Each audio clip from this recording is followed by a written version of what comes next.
മാറിവരുന്ന പരീക്ഷാ രീതികൾ, ഉയർന്നു വരുന്ന കട്ട് ഓഫ് മാർക്കുകൾ, സിവിൽ എഞ്ചിനീയറിംഗ് പഠനത്തിന് പുതിയ മാനദണ്ഡങ്ങൾ സൃഷ്ടിച്ച് ഗ്രാവിറ്റി എഞ്ചിനീയേഴ്സ് അക്കാഡമി. മുന്നേറാം ഗ്രാവിറ്റിയോടൊപ്പം.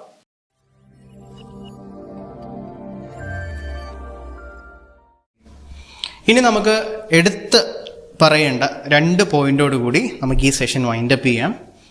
അതിൽ ഒന്ന്, എക്സാംസിനൊക്കെ സ്ഥിരമായിട്ട് ചോദിക്കാറുള്ളതാണ്, average annual rainfall of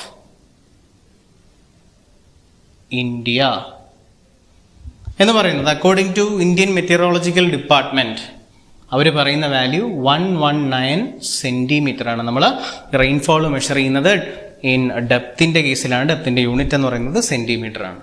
okay, ഇനി നിങ്ങളുടെ ഓപ്ഷനിൽ 119 സെന്റിമീറ്റർ ഇല്ല എങ്കിൽ പ്രീവിയസ് ഇയർ ക്വസ്റ്റ്യൻസ് ഒക്കെ എടുത്ത് നോക്കിക്കഴിഞ്ഞാൽ നിങ്ങൾക്ക് കാണാൻ സാധിക്കും 125 സെന്റിമീറ്റർ എന്ന് പറയുന്ന ഒരു ഓപ്ഷൻ ഉണ്ടാവും.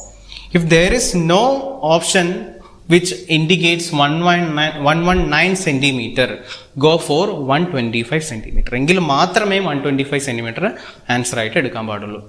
Second one is average annual rainfall of the world. വേൾഡിൻ്റെ ആവറേജ് ആനുവൽ റെയിൻഫോൾ എടുത്താൽ ഈസിയാണ് പഠിച്ചു വയ്ക്കാം. 100 സെന്റിമീറ്റർ ആണ്. എന്താണ്? 100 സെന്റിമീറ്റർ ആണ് average annual rainfall of the world എന്ന് പറയുന്നത്.